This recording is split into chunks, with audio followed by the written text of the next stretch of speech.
run it. I can't take no loss. I hit the ground then it go off. Yeah, hit the ground then it go off. Yeah, run it. Ooh, I really feel it's my time. Think it's my year. Yeah. I really feel it's my time. Think it's my year. Yeah. I really feel it's my time. Think it's my year. Okay, guys, welcome back to the Two Heads podcast. I'm your co-host, Kevin Bourne, and I'm joined with Mukhtar, our main host. And today we have the lovely Charmin with us today. How are we? hello, Charmin. Fantastic. How are you? I'm great. Good. Not going to complain. Now, Charmin, you have an awful lot going on. You've many different projects on the go, and you're a very busy person. I am indeed. So maybe you give us, it's the best way to probably do it, is if you intro yourself for us, kind of what you do, why we have you here, what you're good at, how you got into it. Well, basically, I have what we say my two main businesses. I have a hen party planning company, so I organise hen parties throughout Ireland and some in the UK.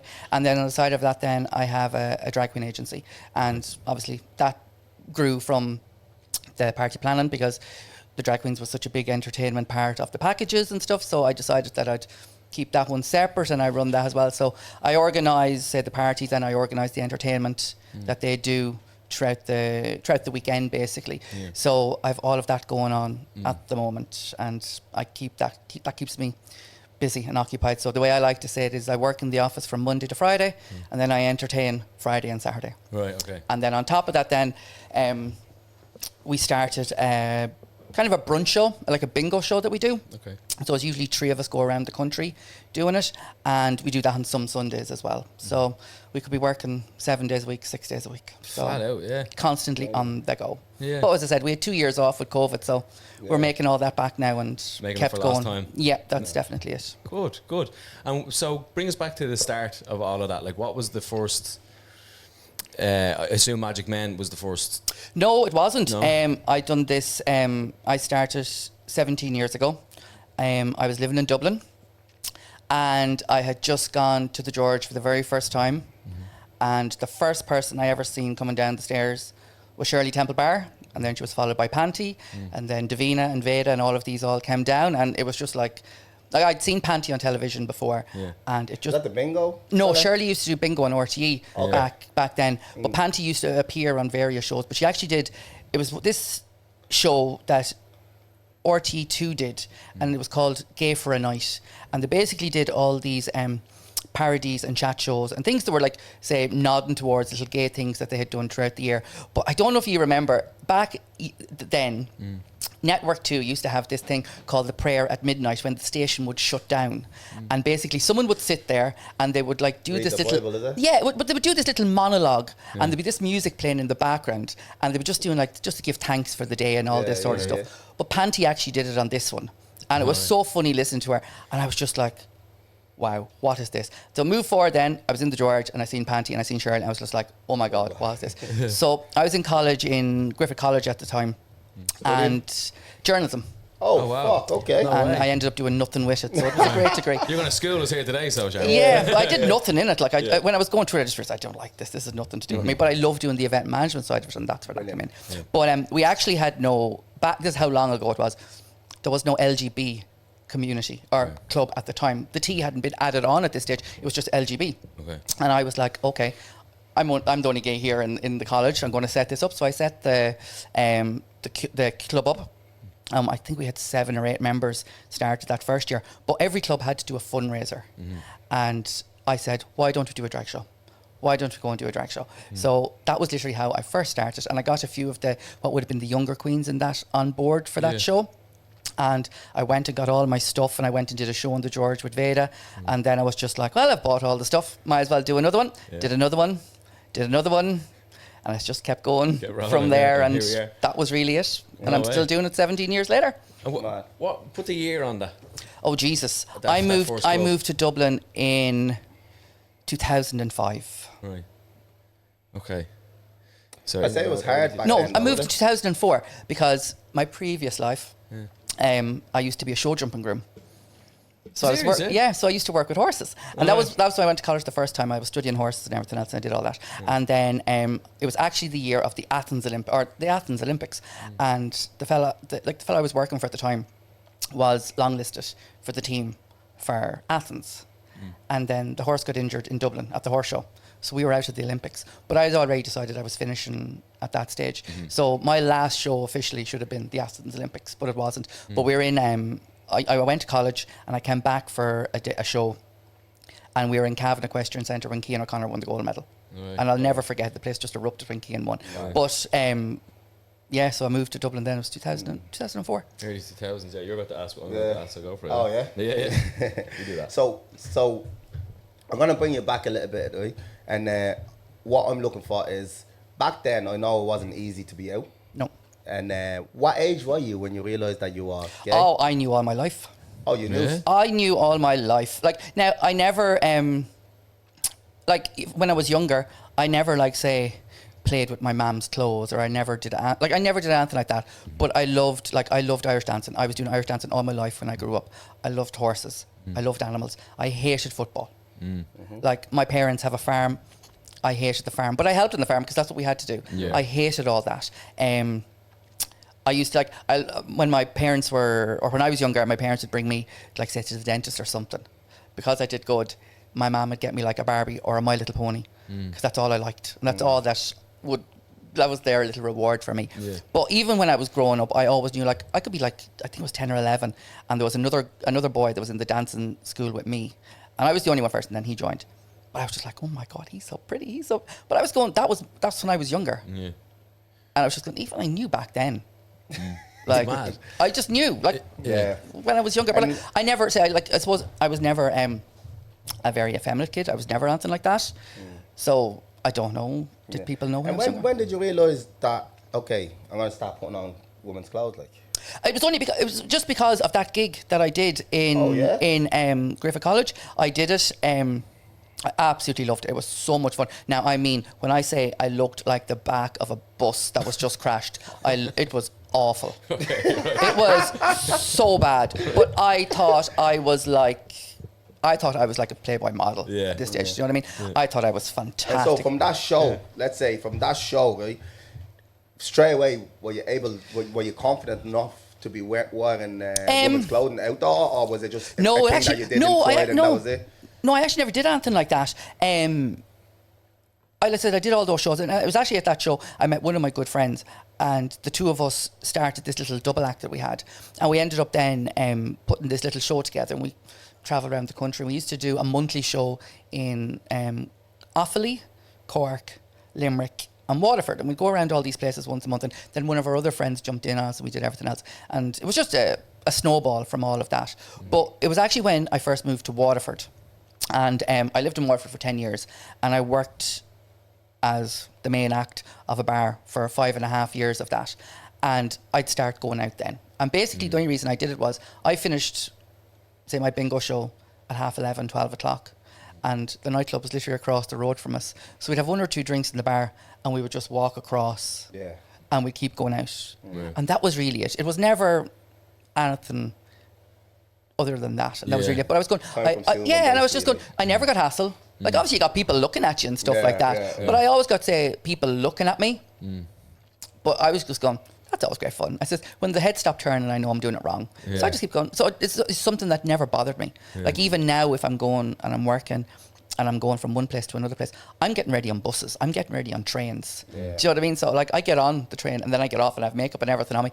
I don't care. I'll walk down the street wherever I have to walk down, and I could be wearing, now obviously I wouldn't be wearing anything too revealing, like, but I'll have something on, like, when I'm going down, like, it doesn't bother me walking from one place to another place. I'm just comfortable doing it. Oh, brilliant. Yeah, fair play to you, because that was the first thing, and I don't know, like, that's what I was going to ask was, early 2000s, like, there had to have been some form of friction or resistance or hatred or, It was strange, because I remember when I was in college back then, it was back in I was in college in 97. I went to college when I was 17. Like, and I left home and everything, and I moved away in 17, when I was 17, and I only moved back home the year before COVID started. Right. So, like, I was gone for 20 something years, and I was living all over the country and everything else. But I remember I was in college, and the decriminalisation had only been lifted, and to me, I was completely oblivious to all of this. I didn't know. At that stage, I did not even know I could exist. Do you know what I mean? I was in college and I had no idea of other gay people around me. I had no other role models. I had no other nothing like. And one of the guys who was actually really good friends with me on college, like they all knew. I told everyone when I was in college, even at 17, and he was like going, you know, like you could be arrested, and you know you could be like charged and everything. I was going, yeah, like I knew kind of that much, but I was just like, I never knew it was just about to be lifted and everything else, and it was just such a different time. It only lifted in 1997. No fucking way. Yeah, I say early though, but that's actually fucking mad. But you have to think of it. Can I, sorry to cut in there for a sec. Like the same law that they had here is the same law that's like in Uganda. Right now. That is nuts. But you think of it like you think how far we've come from 1997 to now. Do you know what I mean? Like, and you're kind of going, Ireland is a young country in the terms of things like say like that. We're a young country. Ireland is effectively like just coming out of her teenage years in terms of things like that. So you think of it from the time we had, say, the decriminalisation to marriage equality. Like, that's a big thing in such a small country, Catholic controlled country. Exactly, and so many people still think it's like that. Do you know what I mean? But it was back in 97, and it was David Norris brought it to the Supreme Court, and it was actually Mary McAleese and Mary Robinson were on his legal team. And I think Maura Gay-Quinn was in there somewhere as well. But it was just mad that the two female presidents we had were such a turning point in all of that happening. Madness. But it's only mad to think, you think of it like, say, if you were born in 1996, do you know, like, you just think how far back, and you're back if you knew. It wasn't that long ago, because I was born in the 80s. Yeah. So it really wasn't that long ago, and it's shocking to know that. You know what? That's another history that we have learning today, because I never thought Western world ever had something like that, like law like that, upon being gay or being free to be whoever you are. Who you want to be. And it's gotten worse in Uganda. They've brought in. That's nuts. They've brought in more rules over there now at the moment. I think that's death penalty. Yeah, but there's something. But there's something like on a child. Yeah. It's not even adults anymore. It's something like now. If there's a child shows any gay symptoms or like that. jailed. It's just like it's a child. I only seen a video actually earlier of a kid being ripped from his family from something to do with that. Now I'm sure the context is off. You know what social media is like, but it was still like that shit does be happening. No, shit's happening. But the thing is, like, a lot of people don't understand this shit is happening in Africa like years. Oh yeah. Yes, it's not a shock to any of us. Yeah, it's not like, news. It's never been the news. But even if you think of it like, if I was over in Tennessee, I can't do my job because I can be charged, and this is now. Like they're bringing a law in now to ban drag shows in Tennessee, in America. They don't mess. Do you know what I mean? Florida's doing it as well, and you're going like it's all going all around children and stuff. But you're going, I couldn't effectively work. Like, you think of a trans person couldn't walk down the street in Tennessee without being arrested. And that's now. That's not even 90s or anything. Do you know what I mean? Like that, This is now. Yeah. Scary shit, like. And you think we're over here, and like, I know Ireland is not perfect and everything else, but we're so lucky over here. Like, there's like, I'm not saying that we're so lucky, but we're not put through half the shit. No. See, the problem is, the good thing about Ireland is, right, it was such a freedom country, right? We are. That was such a peaceful country with war, everything else, that when they brought in the gay rights, it made things a lot easier for a lot of people. A lot of people, like, the reason why I say this is, like, I've never had anything against gays or anyone that wants to be who they are, and I always respect it, and I always give them their flowers. Yeah. And never disrespect and never joke. But I can remember back when we were kids, and like one of our friends would act a certain way, and we'd be hating them out. Like, you're queer, you're gay, look at you, you know, like. But like looking back in that, like, out of a circle of 20 lads, and even today, and I always say this to the lads, out of a circle of 20 lads, there's at least 5. They're just afraid to come out because the way you guys talk, the way the boys treat them, and the way you treat them. But it's all it is that. It is, and that's why male suicide is so huge. In this country. It's huge, but it's not even a case of, say, lads that are gay. It's lads that lads that want to be a certain way. Like, it doesn't have to be necessarily a tough boy. Exactly. Like, it could be camp a little bit, or I don't know, you might want to wear a dress. I don't know, or you might feel like you're stuck in a woman's body. Yeah. Or you might feel like you know, like there's loads. Like, let's be honest, like, love is a spectrum. Oh, completely. Do you know what I mean? And once a lot of us, this is the reason why I wanted you on board. You know, and this is the reason why all our guests was handpicked by me and him. Because we didn't just want a normal podcast. We wanted something that was going to be educational, a little bit laugh with it, and just be ourselves. Just talk the way we talk. Yeah. And one thing I understood is, from even my research, doing my own research before we started podcast. Like, what, a year straight? We've been looking to now, get this podcast going. We just had to make sure everything was right. Love is a spectrum. Completely. Love is a spectrum, and like the problem that love, what will always me, and I'm gonna be dead serious, and I know a lot of people are gonna hate me for this, is the problem is religion. And and I'm not saying necessarily Catholic. I'm not saying Muslim. I'm just saying all the fucking religion. Yeah. It's a huge thing. Do you know what I mean? It's a huge thing, and they're putting barriers, and now that barriers are starting to get knocked down, a lot of people don't know how to act, and that's where the problem is. Yeah. Do you know? Religion is a huge thing in this country, huge, and it's like I said, I would never class myself as religious, but like I do believe that there's a God, and I'll believe whatever I do. I don't go to mass. I don't practice. Were you born Catholic or Catholic? Like my family are very Catholic. Now my family are, but do you get support from your family? You get like a good my family are great. Now I don't tell them. I don't you. tell my family everything about my life, but I've always been this. When I grew up, when I was growing up, I was always going. I've never felt the need to tell people. Yeah. It's not your business. It's nothing to do with you. It doesn't affect your life what I do. Exactly. Like I'm not bringing trouble to my family's door. I'm not doing this. I'm not doing that. And so what I do is not their thing. But my mum has always said, if I have an issue, if I have a problem, I'll always go to them and I'll always talk to them. And that's the way it always is. When you first came out, when you actually did come out and the flowers were fucking greener and the grass was blue, everything was beautiful. How did your dad approach you? Well, I've never really come out to my dad. Okay. Right, now, my mum knows. I say that's the hardest thing for a lot of people. But I'd say my dad does know. Of course. Of course he knows. Sorry to just interject. So your man, does your man, have you come out directly? I've never directly said it to her. But do you know what I mean? This is now, Jesus. God, how long ago is this now? This is a long time ago. This is back in the days of writing letters. Right. Do you know what I mean now? Yeah. And people will laugh when they hear that. Like, we're going, we bloody wrote letters. Do you know what I mean? We never had, it was never text all and messages and stuff like, but we actually did write letters. And I was actually writing to a pen pal.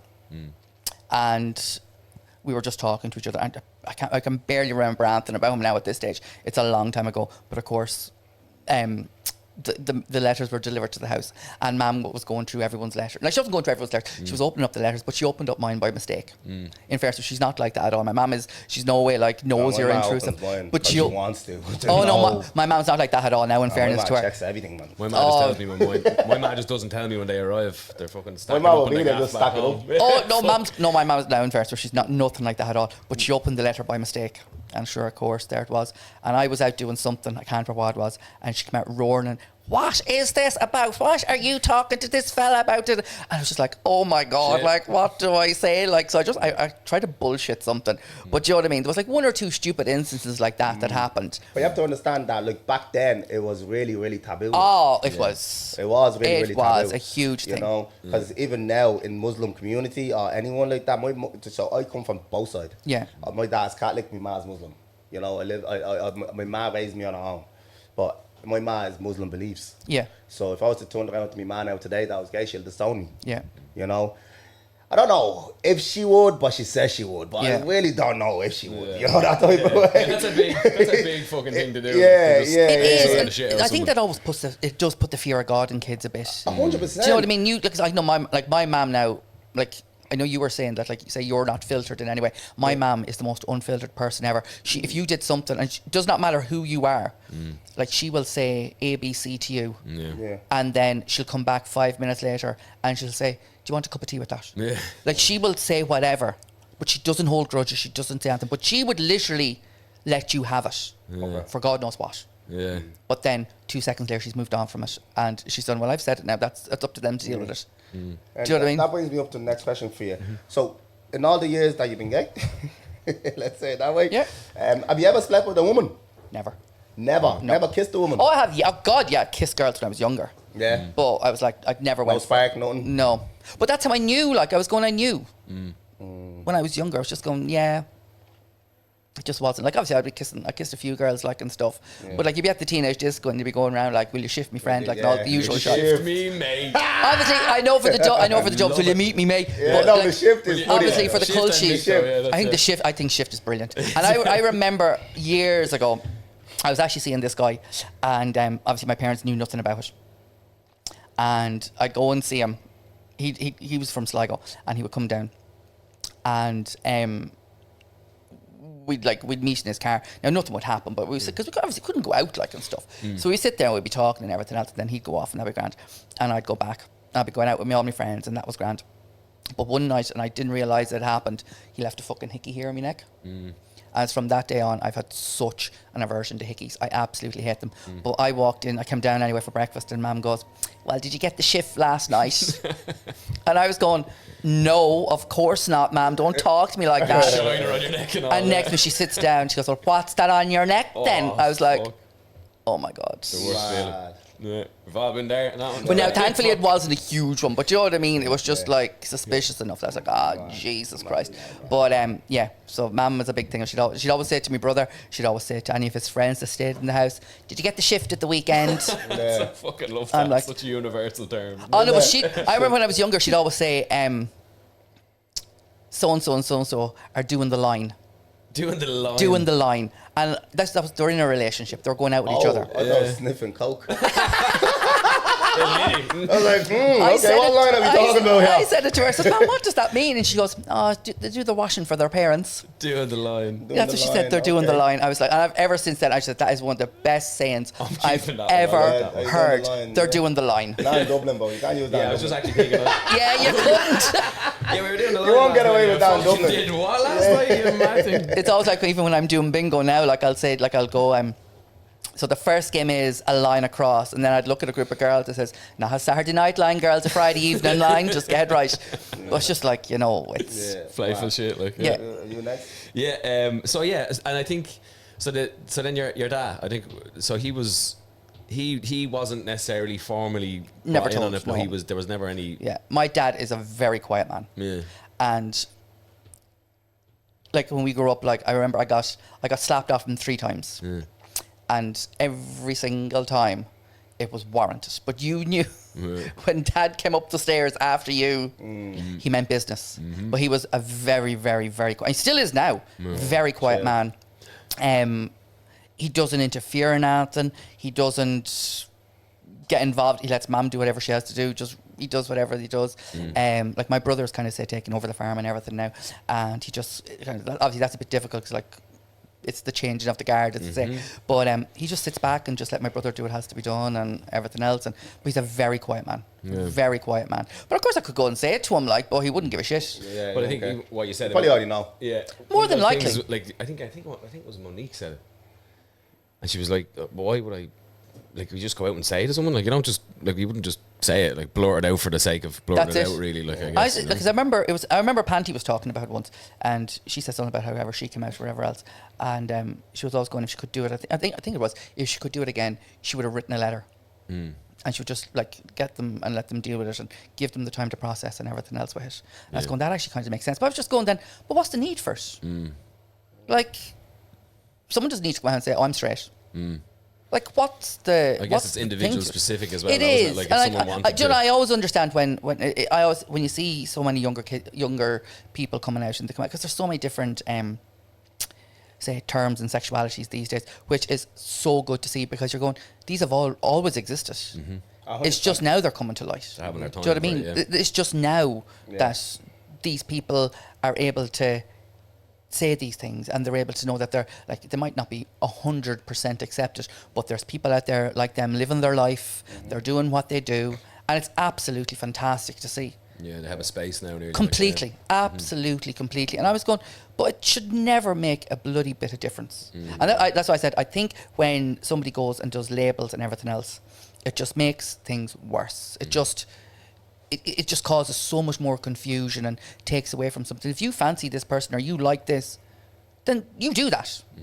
If you feel this way, explore that, go down that way. It's not affecting other people. Just do what makes you happy. And I think we are starting to get better at accepting. There's improvements, It is. But I always do wish a little bit thing more, say with groups of lads, like, let's say like when you're doing your pre-drinks on your Friday night and you're getting ready, that like obviously the conversation is always going to turn to like sex or girls or whoever it is, but it'd be so cool just to see lads going like, well, I fancy say doing ABC, and you're going, cool, Do you know what I mean? And I know that doesn't happen. Like, there's a few lads that would discuss things with. I think a lot of lads now, a lot of group of friends now are starting to realise.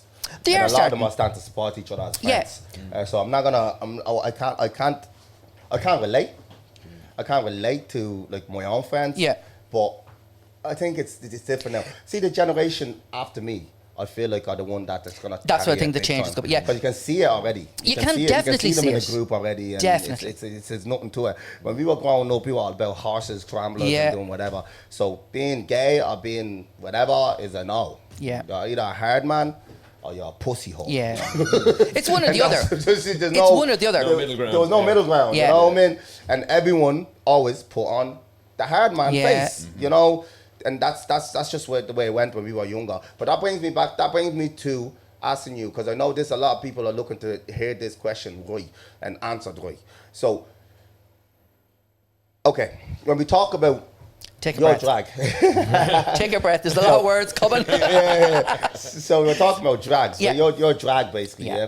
So what's the difference between a drags and a transvestite? Okay. So basically, I do this for entertainment. Okay. This is my job, right? I don't like. And it's actually a strange thing because I always get this asked on, say, when I'm working the hen parties and that as well, and they'll always say, "Do you do this every day?" Okay. And I'm going, "No, I do it 3 days a week when I'm working, 4 days a week, whatever it is. I only do this for work. For work. That is it. Like for me, there's." Well, I've always said, like, do you know what I mean? For this there's nothing sexual to it. But if I'm doing my job or something and I happen to see a good-looking lad over in the corner looking at me that wants to buy me a drink or something, of course I will. It's only keeping a bit of hair on, do you know what I mean? It's only a little bit of hair. It's not that difficult.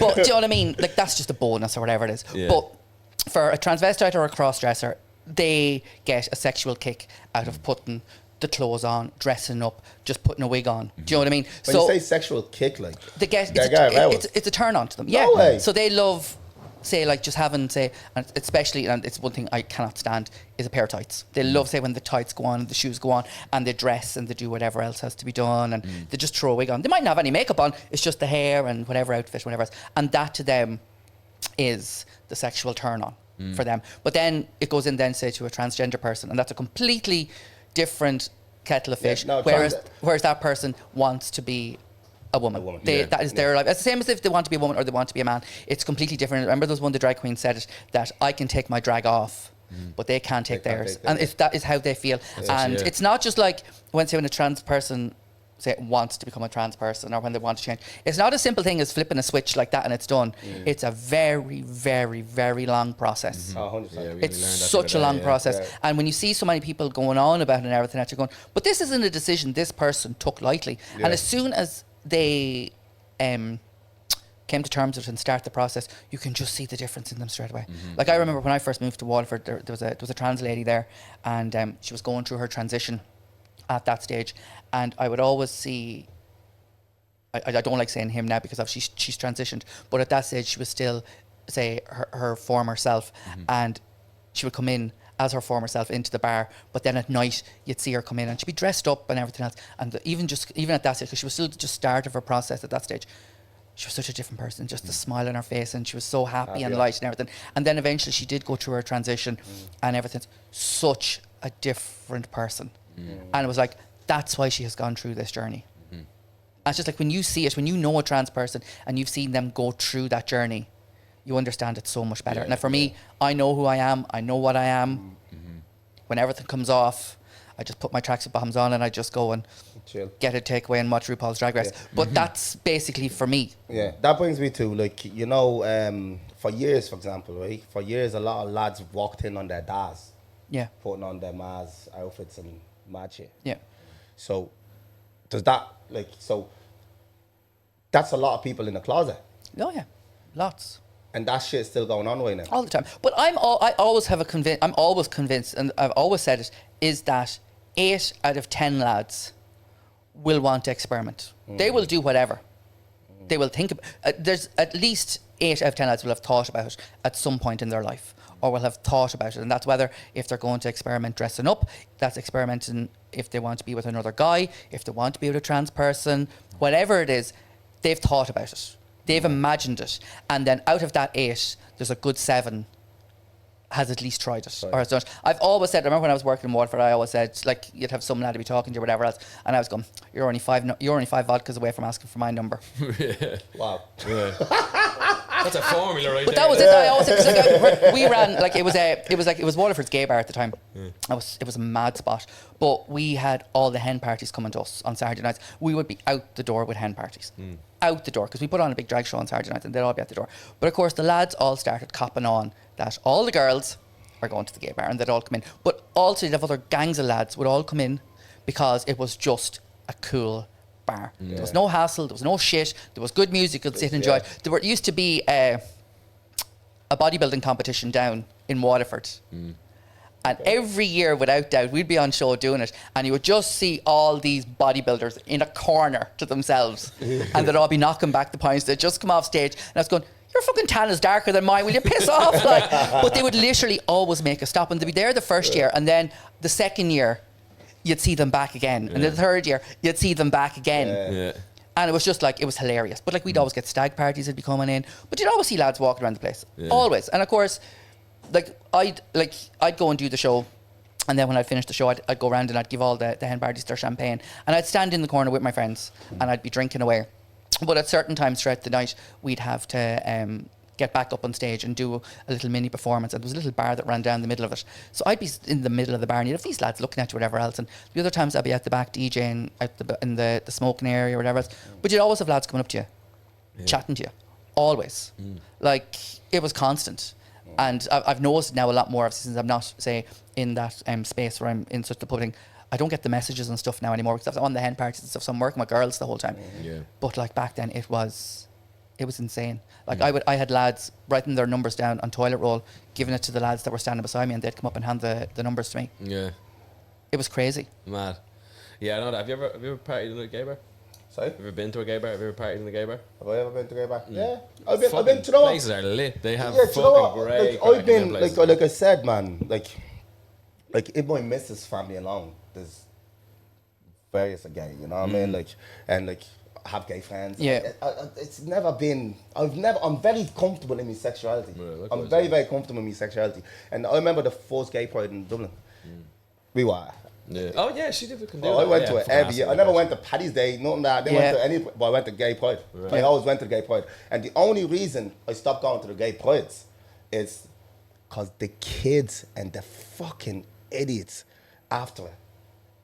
It's disgusting. I don't give a fuck what anyone says. That, like, you're walking down the alleyway and you see bleeding kids just doing mad shit. They ruin it. I feel like they ruin it. You know, and like, gay pride, I remember the first gay pride, it was real calm, you know. It was good. It was a bit of banter. Went to Panty Bar. Yeah. Got a drink from both sides, so it was handy. You know what I mean? Men send me drink, female send me drink. It is what it is. I was drinking, a great time. You know. But I remember being in there with a few of my boys, and none of my boys never had any. It was never a problem. It was never ever a problem. But I was also being in Thailand. Do you know what I mean? And I've also seen gang of young fellas go to, like, me and my missus be sitting there, we'd be watching, like, people watching. Do you know what I mean? I love it. I love it, people watching. And you see them come down the road and there'd be a gang of English blokes or whatever, you know what I mean? And pure anti-gay. But why did you come to Thailand? Well, that's kind of it, like. Do you know what I mean? Why did you come to, and a lot of them will get cheeky with one of them, and then they don't realise these are Thai fires. These fucking people fuck you up. Do you know what I mean? And they just get an ass beat, like a badass beating on the street and all, and like, I've been to situations plenty of time where my name's been given up for drag shows and I've been pulled up on stage. But that's obvious. And it's just fucking gas. I love it. It's fun. You know. But see, I know myself, if you were at one of my shows, I would bring you up because I would. Why is that though? Because you're obviously the lad that I can take the piss out because the girls want to see that. Okay. That's obvious. Do you know what I mean? Like, if you, like, we did, we do a monthly show over in Dundalk in Brewbakers, and we've been there since September last year, and like, we've been selling it out every single month, and I mean, it's absolutely insane. Like, we do the show at 3:00 in the day. It's absolutely bonkers. And like, I was on the, I don't think I've ever enjoyed doing a show as much in all my life. The last one I didn't do the two we just did. I did the ones in February,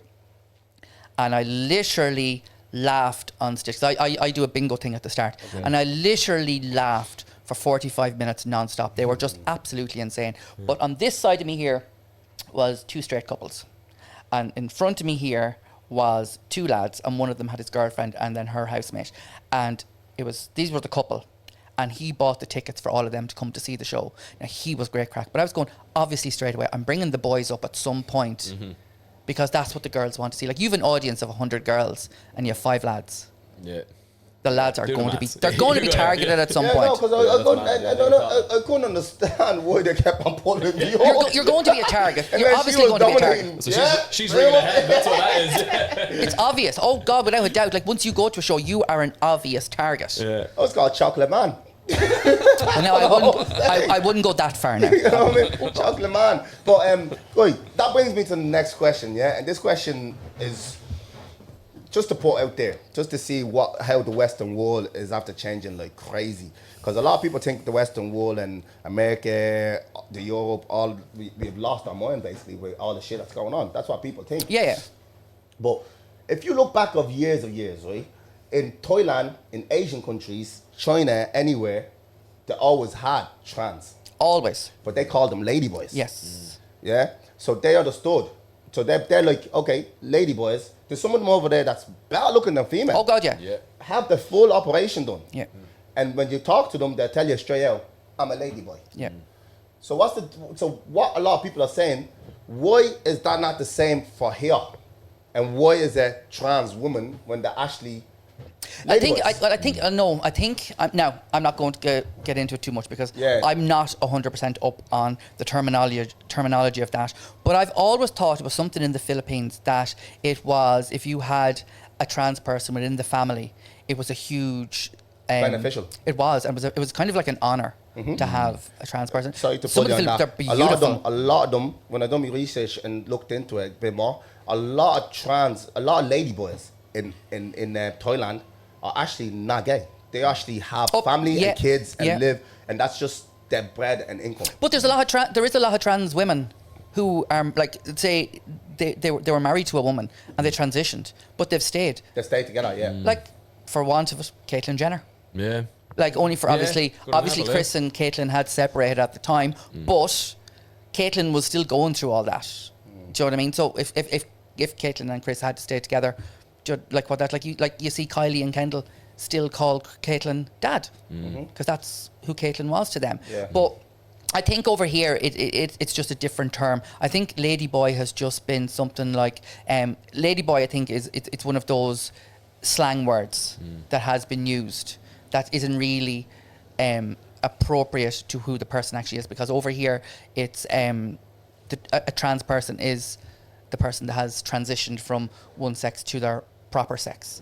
And that's just what they're called, is a trans woman or a trans man, because they have done the transition over. That's the thing though. A lot of them over there has gone through that. Oh yeah, yeah. Because Thailand, China is known for the best operation. Oh yeah. Well now, but they still call themselves ladyboys. Yeah, but I think that's just the way. It's crazy. I think it was something about again, anyone can correct me on this because I could be completely wrong on it, but I think it was the way, it was the translation of ladyboy. That's what it was. But again, it's the same term as, like, say, queer and faggot and all that. They were terms that were used so far back then that they're not the same terms to be used now.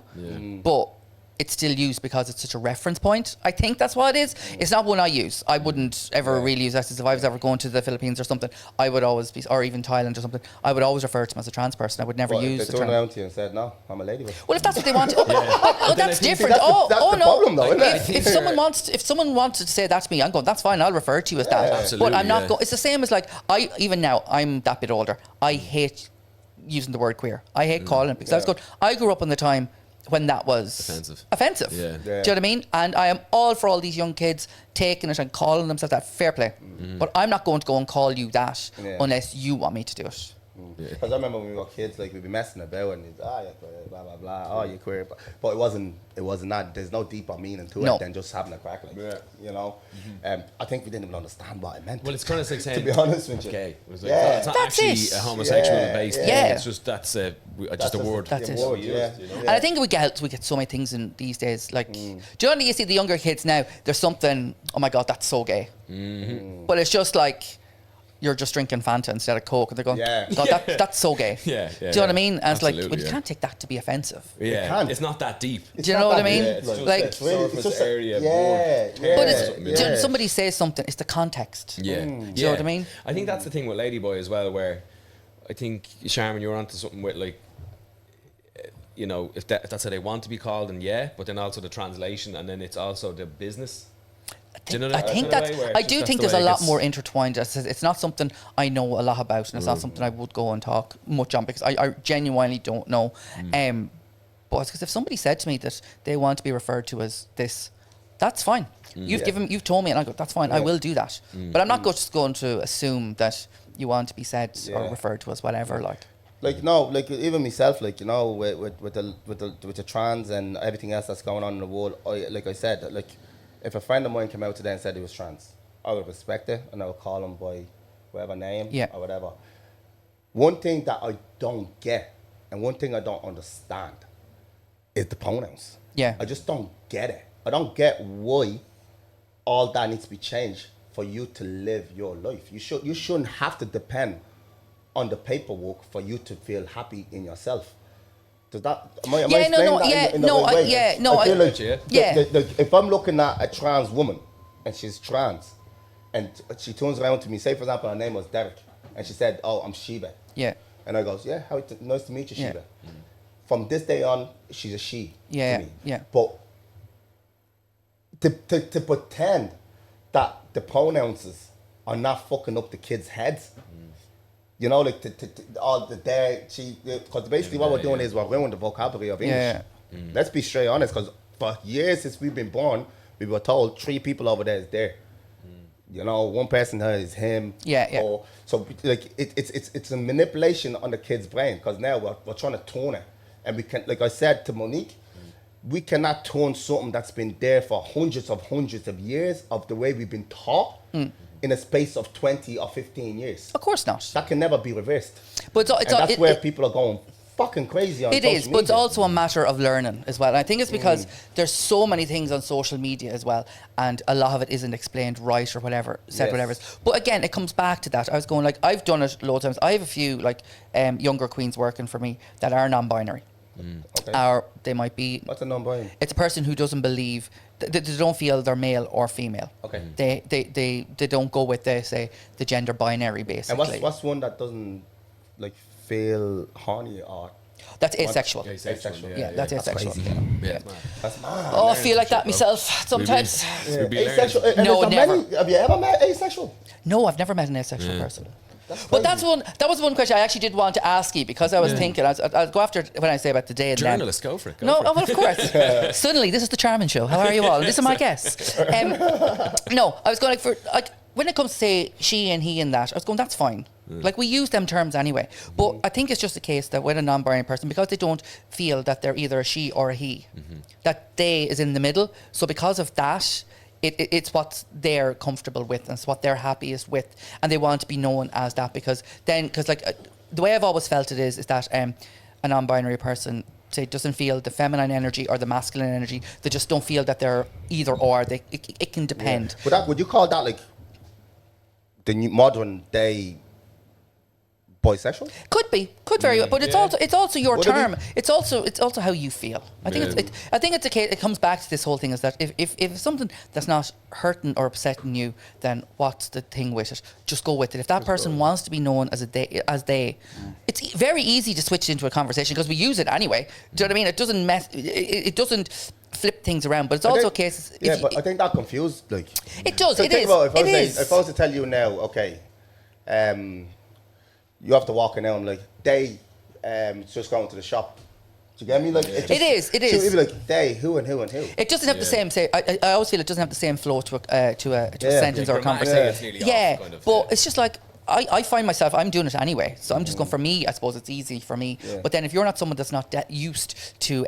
being in that bubble. Yeah, it is a little bit tougher, and it does take a little bit longer. But I also think from their side, they have to be a little bit more willing and accepting of it, that there will be slip-ups, there will be mistakes, and people have to give time. Now, on the flip side of that, if you're sitting with somebody and you've already say, like, oh, whatever, I like to be they, them, da, da, and then you hear this one person go, well, she is saying this, and she has said that, you're putting such an emphasis on that, you're already saying, I'm not going to say that.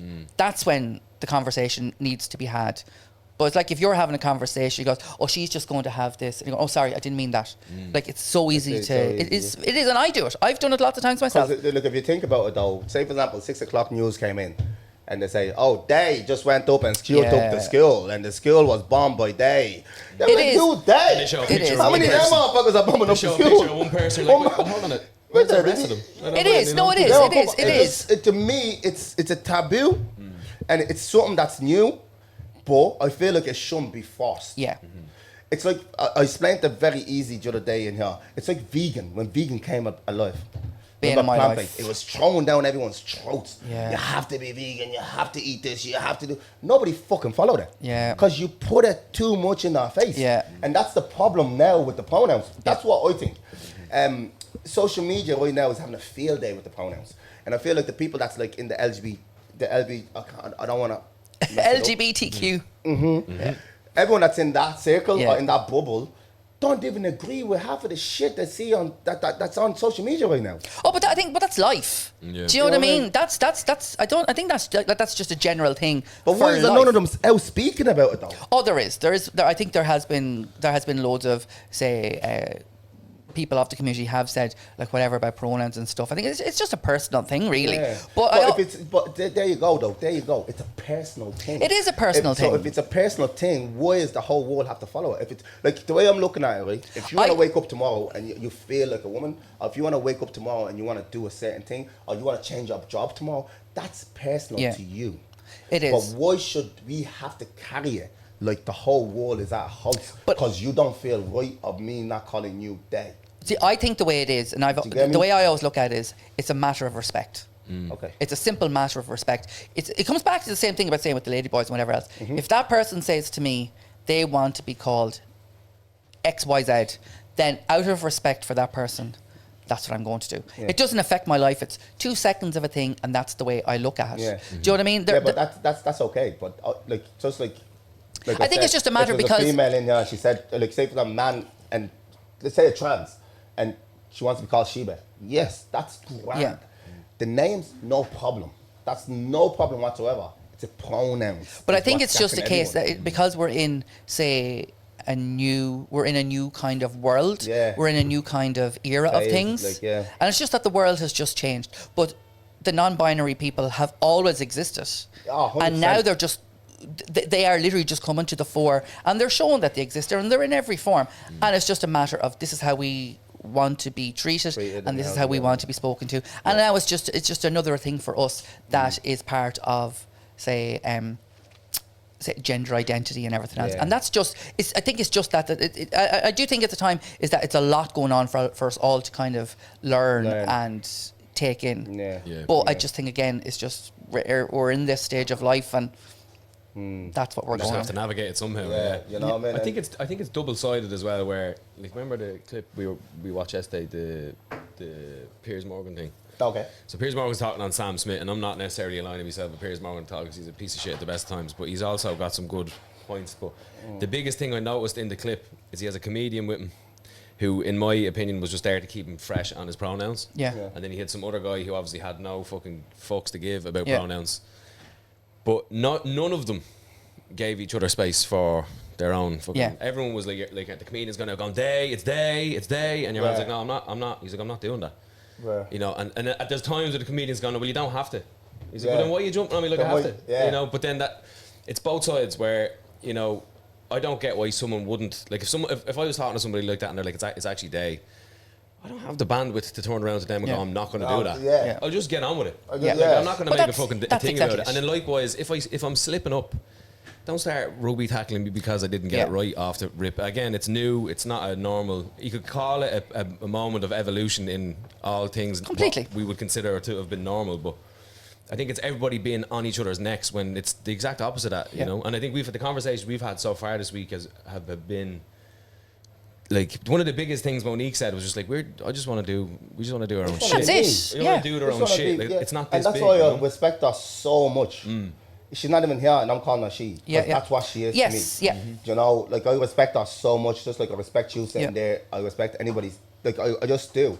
But one thing I will not lie about, like I said, I'm very blunt. I'm just straight out as it is the pronouns and the way they're trying to bring it into the schools, and that's what I think you should leave that for the parents. Yeah. I really feel like the pronouns in schools and all that going into the school. Like my son is 5.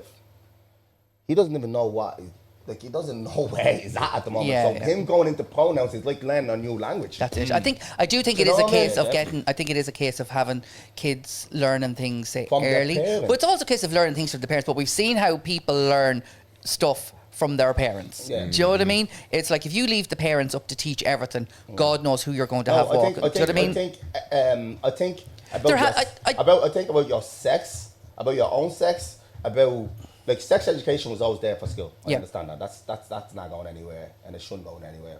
I don't know how to do.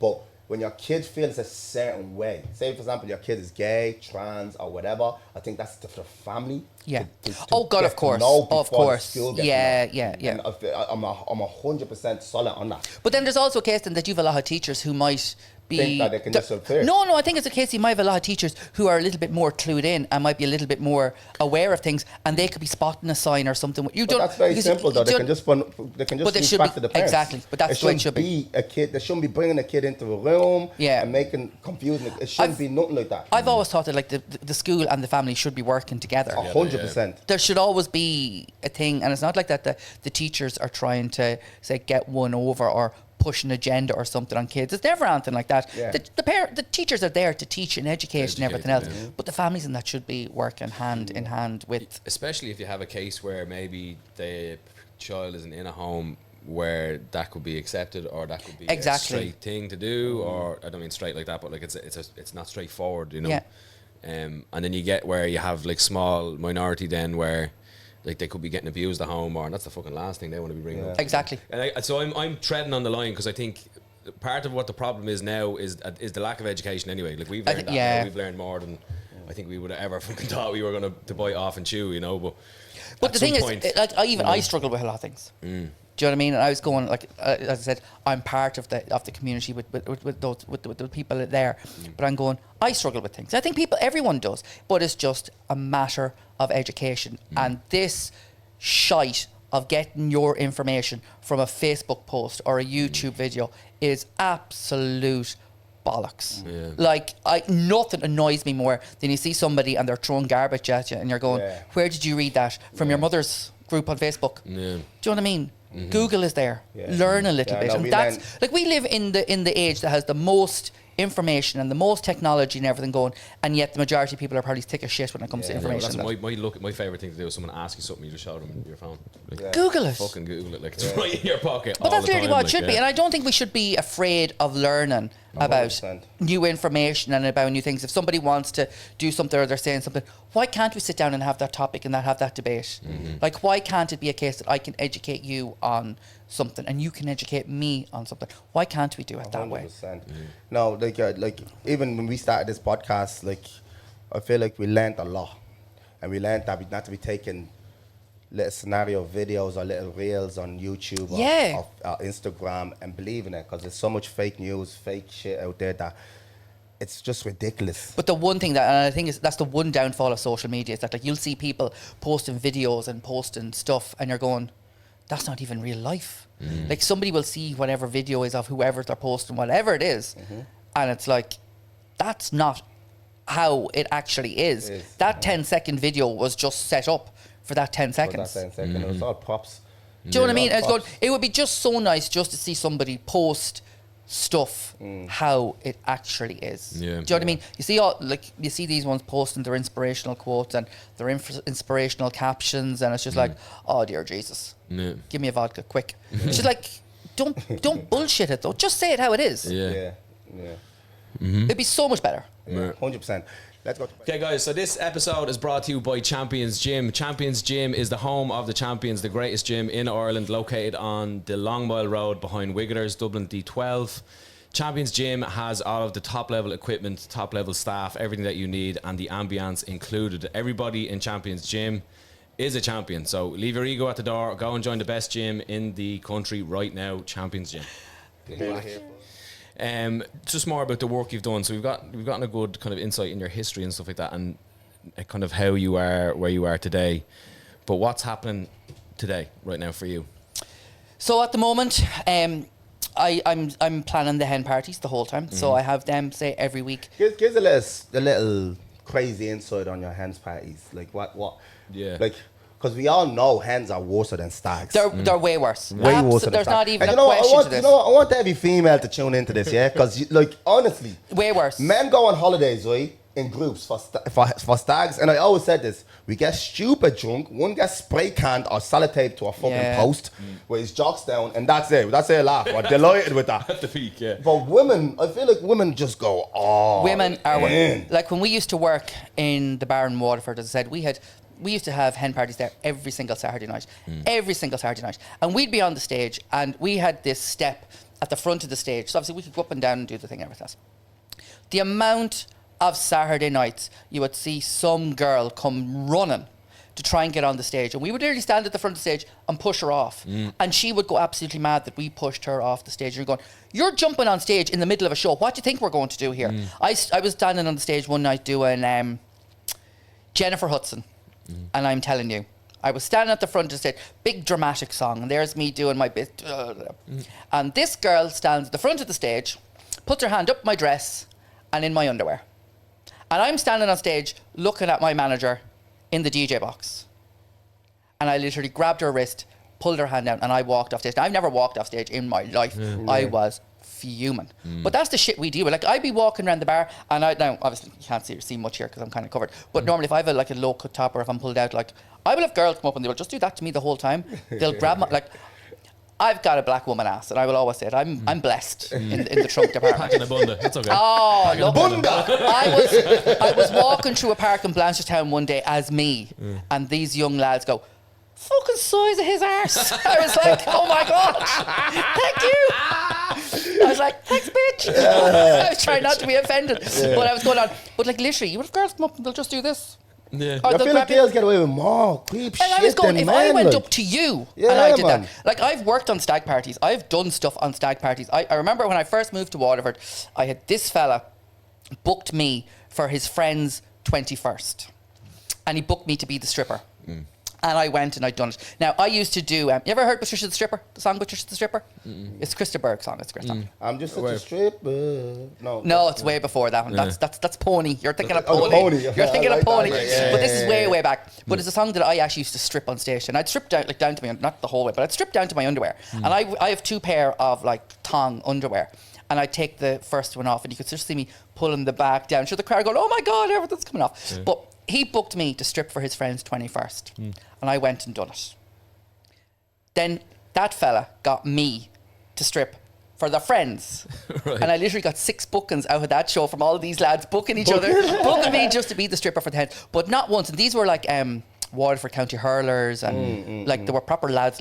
Not one of them ever mishandled me in any way. And I always thought it was because the lads were in the gay bar, they didn't want to act or something. I worked in loads of straight bars around Waterford, and I was out all the time in Waterford, and not once was I mishandled by a guy. Was anything ever said to me. I got a few looks and stuff, but nothing was ever said. The amount of girls, females are the one, and even now it still happens. It's just like, is it true what they say, like on the hands, the one that's getting married is actually the most dirtiest? I don't know, should I tell this story? No, tell her. This is... If you're going to open it with that, you definitely... Welcome to Two Head Podcast, my friend. So, this is what we do. We pull it out of the bag. So, you know what I mean? I used to... I was working for it was a company called the UK Pleasure Boys. Yeah, let's talk about give me a story from UK. So basically, what this is, it's a male strip show. Okay. And I was the host of it, and we had when we first started, we had a load of English lads come over because it's like say they do the show to Dublin, Bristol, Liverpool, Manchester, London. They have a load of shows going around, and they used to fly the lads in and out to work with us. So we're working in the Red Cow, and we used to every Saturday night in the Red Cow, and then we decided we'd get in Irish lads because it was easier to have, say, the Irish lads, and it's less expensive. So we got the Irish team together, and everything was grand, and everything was all good. So anyway, we were doing the show, and we could have, on average, about 120, 130 girls in there every Saturday night. And the screams and the roars out of it was absolutely hilarious. It was such a good show. But anyway, one of the nights, one of the brides was sitting in the front row and enjoying the show. Everything was all good, all grand, not a bother at all. So in the middle, we always had a break. We'd go backstage, I'd get changed. I had a separate changing room to the lads. And we went in and we went and started the second show. The bride was missing and two of the girls were missing. I just carried on with my show because I started the first number back. So I just started and there it was. Next minute, the bride comes in and she's like... And I was like, oh shit, what has happened here? And the girls are sitting there. I was like, what on earth has fucking happened here? And I'm doing the number. So anyway... The first lad comes out and he's doing his solo and everything else. And I went in backstage and I says, what's going on? Like she's at the front row and she's bawling her eyes out. And he goes, I had to go outside to the car. And now you've just imagined this, right? He's in his dressing room, completely naked, and he's turning around and he's pumping away, getting himself ready. And I'm turning my back because these are lads I work with every week. I don't want to see things like this. So I'm just like, what's happened? And he's going, Why is he pumping? His dick. It's Willy, bruv. He has to get himself... Yeah, but why is he pumping? Because he has to... Are you always on show 24/7? Oh, I'm a fucking stallion, baby. I'm a fucking stallion. Black stallion at that, man. Pretty much. I don't need much. I don't need much fucking... But what's the pump? I don't get it. So basically what they do is it's like a dick pump they put on and they pump this air and it draws the blood into their dick. Are you and then this, joking me, man? So when you... No. Really? Well, like...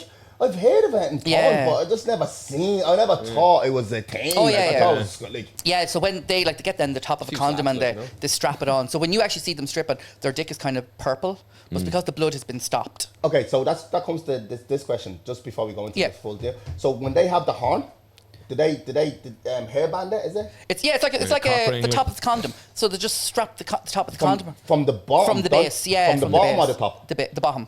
With their balls? Yeah. Wow, with their balls? With their balls, they have to. You have to keep the blood to keep in everything there. in, to keep the blood in. And in fairness, it's painful. It's painful for the lads. It is painful for the lads. It is. It's me right now thinking of that. It is. Wow. But what, if they're stripping, why do they need to do that though? Well, you have heard of the term grower, not shore. Yeah. You want to be at full mast at least close to it. Like. Well, you're only stripping. You're not stripping to the. Yeah, but you can't go in like that. But like mine like that hits the floor. Yeah, well, but that's isn't that great, isn't it? What a life. I'm not going, what a problem. I'm not going to be offensive when I say this, but there was one of the lads that used to work with us, and every girl would be going, my God, that has to be fake, because they'd see the condom thing and they'd say it. Yeah. And I just turned around to her and says, bet you didn't believe they were made in white, did you? No, I didn't say that. I said, I bet you didn't think they were it was also available in white. And she just looked at me going... That's mad. But that's, do you know what I mean? But like we were just whatever. That's what that lads okay, let's bring it back to the conversation where we were having there. So you are where the woman came out. Yeah, so he's got his back to me and he's doing what he's doing. And I says, what's happened? And he was going, I had to go out to the car to get a part for my uniform. I forgot. I said, and she says, I was sitting in the front seat and she jumped into the front seat and just takes my dick out and starts sucking me off. And I was like, what? And she goes, yeah. Who's this, the boy? The bride. I was like, my girl. What? And he was saying, yeah. And I says, did you not stop her? Why? No, obviously. What do you think I'm pumping right now? I said, okay. I told her to get out, I'm pumping. Yeah, I was like, why? And he was going, duh. I says, okay. And he says, and what happened? The mother-in-law came out and found her. Oh, fuck. So I was like, oh, here we go. So anyway, I says, look, fuck this. Let's continue with the show. We'll sort this. My ma would have fucking killed her. Oh my God, my ma would have. And down the car. Oh, that'd be the end of that. Yeah, so they were sitting there in the front row. The bride is there wiping off her eyes. I go back out. I finish off the show. He's next out, so he's doing his thing. And I'm like, yeah, he'll be fine. Sure. So what does he do? There's always a part. There's always a part in the show where the lads would stand with their back to the girls and have a flag around their ass, and they have got their boxers on, and the bride is sitting there and she's holding the flag, and on the beat of the music he drops the flag down, so she's the first to see it. Who does he bring up? Only the front seat girl, and puts her in the front row, and all I could see was the mother-in-law going, Oh fuck. She was fuming. I was just like, oh. I can only imagine. Great. Do you reckon that wedding went ahead? Probably not. But then there was another one. And this is the best story of all. We had this young lad that had just kind of started with us, and he was just learning the feel of everything else. And at the end of the shows, we always did a private dance where they could pay extra, and they'd go off into what was effectively my dressing room and get a private dance from one of the lads. And it was closed off. Nobody could see what happened. They were in there for a few minutes, and it was done in the commercial. So this bridesmaid came up to me one day, and she goes, how much is it for the private dance? And I said, it's how much? And she says, what way does it work? And I says, well, it was whatever it was, and you pick whichever lad you want. They go in there, you have them for 5 minutes. She says, how much for all three? Oh God. And I said, okay. So I gave her the price. She went and paid for it. The 3 lads went in. She did stuff with all the boys. Kept going, doing stuff with all the boys. And then walked out, and all the bridal squad were outside, and she high-fived every single one of them and said, that'll teach the fucker, and walked off. And I was like, what did he do? Tell me, what did he do? Holy fuck. He's still paying for it now. Everyone. Holy shit. Holy shit. You know what? That like, wow. Yeah. Wow. That and is mad. this, we always knew. We always knew. Look. We just couldn't tell. We always knew. Hens are the worst. They're crazy. Do Hens you know what's a really are obvious crazy. one? Inflatable willies, cock straws, all this I fucking hate that shit. shit. Imagine I don't know if it's a thing, or I've never seen it, like inflatable pussies or like men walking around. Oh, with there is stags, but inflatable is that a pussy, fucking thing? yeah. Like, I don't ever see that to the same. Like, you know it's a hens because obviously they're all going mad, but there's just a wave of dicks just going through. I the hate fucking them. air, like, and it it's annoys me when fucking I'd be mad, doing, like I would have been doing the show there, and you'd see some bitch at the front think she's hilarious, and she'd hit me with the dick. And I'm like, Oh, the blow up. yeah, I'd be walking past, because obviously like I'm going around, so making sure everyone can see the performance and everything, and she'd be at the front and she'd go, I'm like, your card's marked, love. Your card's marked. Yeah. I was going, you remember I'm the one with the microphone. I will take you down. you're You're even on going my shit. list. You're on my list. Yeah, your Ethan's gonna go That's shit. mad. That Yes. is mad. That is mad. There you Oh, go. look, we've had... It's scary. Oh, It's they're... scary. Hen It's parties scary. are like... Do you know what I mean? Like, I was on... I did a hen party, was it last year or something? And I did this song that's called Doggin'. And it's these 3 old ladies that are on a piano. So it's only a piano playing. It's not any... big beat or anything to it. Obviously, it's a song about dogging, and I come out dressed as Mrs. Brown, and I do it, doing dogging. And there was this one on the party going, Waving. and I was like, what are you doing? I says, whatever shit you are on, pass it over this way. She was off her bin, and this was at like about 9 o'clock in the evening. I was like, you go, girl, you go. Yeah, all for that song, Enjoy Doggin'. yourself. Yeah, love to see it. Oh, they're crazy. Hen That's parties are mad. crazy. But they're, do you know what I mean? Now that's, do you know what I mean? You kind of get those that are, they're few and far between. Like the ones I did this weekend, absolute belters. I absolutely had so much fun. I laughed the whole way through them. But that's, you get them, and they just make the job so much worthwhile. But you do get the crazy ones. Yeah. And so then, is there my curiosity is there a trouble in balancing any of all of those things? Because there's a few things that, like, I know you're saying like you're in drag for work, only for work. Yeah. But then you're obviously sorting out the lads, looking after the lads, and then you've got your own stuff as well. Is there any crossover where you've like, I wouldn't know who I am on what day if that was. Oh, all the time. if that was me, there was like, there was a keep up time the tabs when of that. like there was a time when you could actually say to me, "What are you doing on this date?" And I could tell you where I am and what I'm doing. Now I don't know where I'm going to be 24 hours ahead, because I have that many. Say, like the way I do it is, say the bookings come in, I assign them out to everyone, and then I'll take, say, the ones that are at the end or whatever way it works out. But then coming closer, because bookings change and we get more coming in and they'll swap around, I could be absolutely anywhere. I could not tell you where I'm going to be 1 week from the next. I physically could not do it. Yeah. It's business it's is not a good complaint. anyway. It's great. It's a great complaint. But it would just, I would love that. I have bookings in now up until the last week in November. Fuck, So I literally I'm booked out kind of like for the rest of the year, which is absolutely brilliant. But you just don't know where you're going to be, and then like you're trying to say fit in holidays, and you're trying to fit in things away, and How many times? yeah, like I'm going like. You just don't get to. know. Now look, it's great. I would never change it. Like I love it. Brilliant. That brings me to my question to you. Go for it. How big is the male gigolo in this country, in Ireland? What do you mean? Like, we know there's a lot of sex worker in the Oh, yeah. female. But we know there's have a kind of a fair idea that there's a lot of male sex workers But how big is it in Dublin? Like, how big is it a male I think it's huge. But see, it depends on whether you're going to do sex work. Do you know what I mean? Because are you talking about, like, say, escorts, or are you talking about OnlyFans? Do you know what I mean? Yeah, it's like you see won't name names because he's a very well-known Irish lad on OnlyFans. Is that who you're talking about? Yeah. What's his name? You saying it? Give it to him, man. Matty. He already fucking bleeding advertising himself. Is it Matty, is it? Yes. Get your dick out, Matty. Yeah. You know what I'm saying? Chop that wood. You know what I'm saying, well, Matty? Yeah? Holla us, man. Two Head Podcast. Get you on next one. Exactly. You know what I'm saying? I think he would be brilliant. Yeah. I think he's an absolute legend. I've never met the lad. I've never... Making a fortune. Yeah. Fair play to him. It, yeah. Absolute. Chopping up wood. I think... But why the fuck not? Just having a hammer, chopping the wood. Why the hell not? You know Like, what I mean? how much money is he making from standing outside his front fucking door, delivering a bloody box of At one roses? stage, he was making 70 grand a month. Fair play to him. I think he's up now. I think they're probably making close to 90. Fair play to him. I think absolutely fair fucks to him. But then you're going, he's not an escort. Yeah. Do you know what I mean? Is he not though? That's the problem. Well, now, do you See, know- a lot of people know him for the OnlyFans. Well, it's going to be say that he's not doing more. It's very much an indecent proposal situation, Yeah, isn't but it? then again, Here you you go, best- Matty. If I give you 1 million, will you jump onto my yacht? It's just You like, can't where it come from. So like from his followers, I've done the calculation.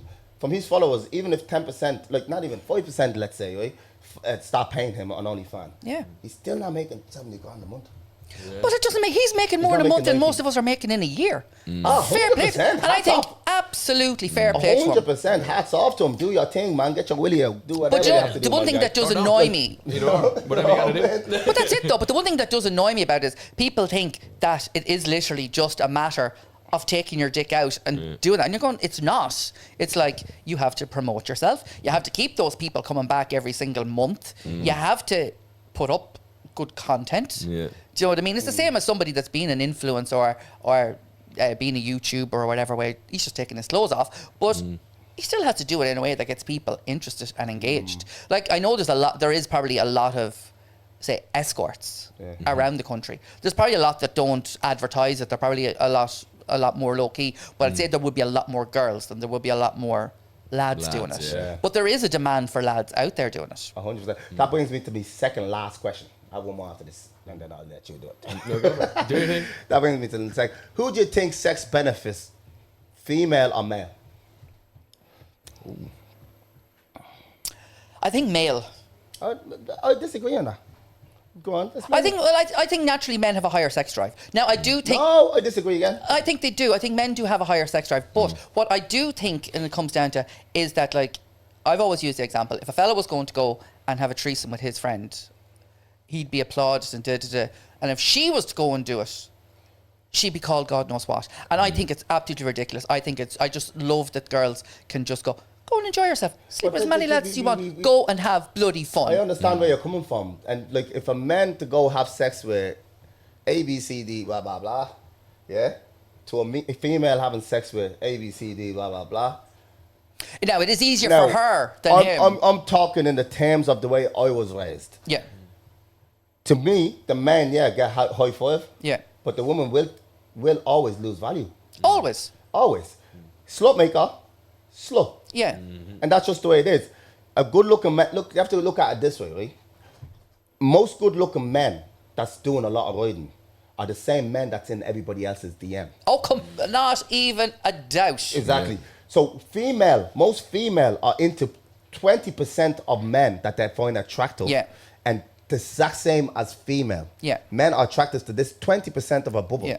So most female that men are sleeping around with are the one that's already doing the most Completely. sleeping around as well. Completely. And the man that's in your DM, trust me, do you ever see when the girl, he's texting me, he's in my DM, he's doing this, blah, He's blah, doing blah. that to everyone else. Do you know how many DMs? Look, let me tell you something, yeah? If that nigga had the balls to fall in your DMs and text you out of the blue, Yeah. trust me, he's in everyone doing else's Completely. DM. And you weren't the first one. Exactly. You were he probably did a bloody God knows how many, and you were the first one to reply Exactly. back. But one thing I will say is sex always benefit the female. That I can explain. I can explain through relationships. I can explain through everything. Like, sex beneficial is to women, most women. Because if you're in a relationship with a female right now, and you're in your deep relationship with a female, and you went home, like you said, male have more higher sex. So even though that I don't agree with, but say for example, if a man does have higher sex drive, and you go home and you try to put it on your missus, it's always like, oh, I'm tired. It's her that has the key. Of course. To that pussy. It is. But then, she's the one that's saying, oh, I'm tired. You get me? But then you're going to your little black book and going, oh yeah, yeah. But think about do you know what I mean? Yeah. So it's like, where do you get your, and this is where I was coming back to you with that question about Robbie Williams and the wife. Okay. They no longer have sex together. They're happy lying in bed, cuddling, but they don't have sex They're anymore. definitely cheating on each other, man. Don't get me There we that. go. So you're going with so what you're saying is then, so she's the one that says no, and that's fine, and that's good. But then where does he go? He goes looking somewhere else. But this is the thing, right? This is the thing. The problem is men are afraid to speak out. Yes. Because they don't want to lose. Look, if you look at most divorce or most breakups, women are the one that's breaking up. Yeah. Because men will go and do whatever and maybe fuck up, but they will never want to leave their relationship. No. It's always the woman, I can't handle this anymore, I don't want this anymore, and they want to fucking leave. It's always been the woman. So when a man goes home that doesn't have that macho ego and wants to have sex with his missus, the missus doesn't give it to him. Yeah. Some people use it as a weapon to get what they want. Yeah. Completely. I need new shoes. Give me some pussy. You know the price. You got Nike, Adidas, and Puma, bitch. But that's the truth. It's the truth. And when I say I don't agree with men having higher sex drive, the reason why I don't agree with men having higher sex drive is, and this is just my terms and yoke, is because I know a female can have sex and just keep going. Yeah. But obviously, and just keep going. Yeah. Men will blow smoke and flop like a motherfucker. Yeah. Do you get where I'm going from? Oh yeah. I just feel like women's sex drive is. That's why like the heart, the mares. Like I feel like, you get where I'm going. I feel like it's opioid. The orgasm is twice as sensitive than men. Yeah. Men would have this outburst. Yeah. Boom. That's done. Once that fuse is lit, that nigga's not going back up. He's dead and buried. He is dead. Man, I turn over and suck me thumb. Leave me fucking alone, man. See you tomorrow. You're just ready to go to sleep and it's done. Do you know what I mean? Get me a fucking bleeding smoothie and a cold shower, and I'll meet you back here. But it is. Yeah. It's a fact, though. It's a fact, yeah. So that's my point of view on it. But and that will lead me into the next questions for you. And by the way, you've been a breath of fresh air, man. Yeah. Honestly. Thank you. Yeah, we appreciate it. It's been a good chat so far, isn't it? This is my last question. Go for it. And I'm going to let Cav take it from here. Okay, what's the craziest tip you ever had for nothing to do? What's the craziest tip a man ever gave you? Like money-wise or whatever, craziest tip or gift a man just gave you for just you being you? Jesus. I don't think I've really had many. I've had lots of offers. Okay. I've had lots of lads throughout the years say, offer me like, oh, send us on like your Amazon wish list and I'll get you this and whatever it is. But I'm not that kind of person. I don't like it. I'm going, I don't want to have that. Now, I do know loads of queens. I know loads who have had lads pay them just like to give a sniff of their tights and all that sort of shit. Or a picture of their feet. Now, I have rotten feet because they've been stuck into stuff, so I wouldn't do any shit like that. I'm not into that at all. But it's never happened to me personally. I do know loads of people it has happened to. But I'm just not that kind of person. I don't like a randomer just buying me shit. Just getting you for no reason. Yeah. Do you know what I mean? Like I've had lads years and years ago. I had one lad who messaged me asking me for, it was my fucking underwear. And I was like, no, because I was going, nobody wants that. Trust me, you don't want this. I don't even want it. I was going like, because people, I always hear people say like, oh my God, you look so well, and I says, you don't see the shit that's on underneath there. Do you know what I mean? Like there's like 2 body stockings, there's like how many pairs of underwear and everything. I was going like, when you're wearing it from like 10 o'clock in the morning till 9 o'clock at night. It's 2 different things. Oh, it's rotten. I was going, seriously. But you really get that as well, like your jocks or your socks after you've trained. Well, it is. And I always said like, I'm sure you always get loads of people saying it to you, like 100%. After you finish in the gym, like, can I get this? Can I get this? Like, yeah, and they try to buy. Like I've often got offered money for, because I do the Stairmaster much. Yeah. So I sweat a lot. So I get offered money for my t-shirt. I got offered money for my boxers. Have you sold them? No. You won't sell them to me. Why not? I don't know where to send them. So what we're going to do is we're going to set up a Patreon, and if people want to find out the addresses and everything, that to subscribe to the Patreon to get everything. You know, that's mad, but that's brilliant. Thank you. Why the hell not? Like, fuck that shit. I know a lot of people, but that's it. It's mad, isn't it? Like, it's crazy how big this industry like is. Yeah. You know, because I remember even somebody offered me 800 quid to go out to the fitness park and give them a bear hug. And you said no to that. Yeah. You said no to getting a hug. Yeah, you think It, about it wasn't that I was scared. You just think there's going to be a group of people. But you don't know who you're going to. I know, but it's a hug. But All you you don't have know who you're going to. There's- That's the problem. There's these ones in the UK. I've never met them, but I've seen stories about them. And it's I couldn't even tell you his name. Can't remember his name. And he has these lads that message him to meet him at an ATM. They give him their card. He puts the card in the ATM. They tell him what their PIN code is, and he can withdraw however much out if he wants out of that card. Hands the card back and walks off, and that's it.